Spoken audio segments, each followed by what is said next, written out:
Hello dear friends, मेरा नाम है डॉक्टर क्रिस त्यागी और आज है रोज़ डे। रोज़ डे हर साल 7 फरवरी के दिन सारे संसार में जगह जगह सेलिब्रेट किया जाता है। ये दिन हर साल आता है और इसे अमूमन जो प्रेमी युगल है वो एक दूसरे को अपने प्रेम के इजहार के लिए रोज़ देता है। और ये डे जो है आपको अपनी फीलिंग्स एक दूसरे के प्रति जाहिर करने के लिए एक ज़रिया बना हुआ है। दोस्तों, इसमें कोई बुराई नहीं है कि अगर आप किसी से सच्चा प्रेम करते हैं तो उसके सामने आप अपनी फीलिंग्स शेयर करते हैं या उसको खुश करने के लिए तरह तरह के उपाय करते हैं। अब ये एक कॉमन सी बात हो गई है कि चाहे सच्ची फीलिंग्स हैं या नहीं हैं, पर रोज़ के ज़रिए आप सामने वाले को तो प्रसन्न कर ही लेते हैं। देखिए, मैं इस चीज़ का विरोधी नहीं हूँ कि आप अपनी भावनाएं सामने वाले के सामने व्यक्त करें,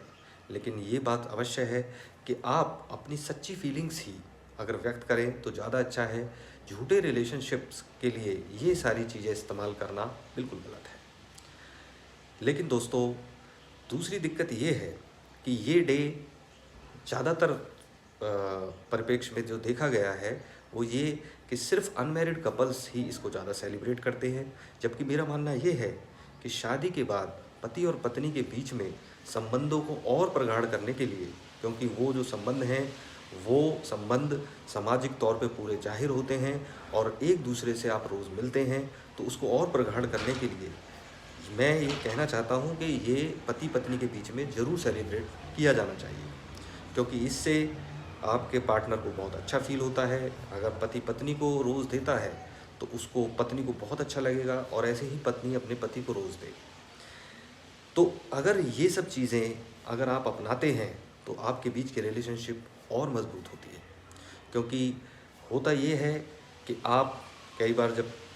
प्रेम विवाह के मामले में अक्सर मैं कहना चाह रहा हूँ कि शादी से पहले आप छोटे छोटे डेज सेलिब्रेट करते हैं, छोटी छोटी खुशियाँ बांटते हैं और एक दूसरे को खुश करने के लिए छोटी छोटी चीज़ें करते हैं।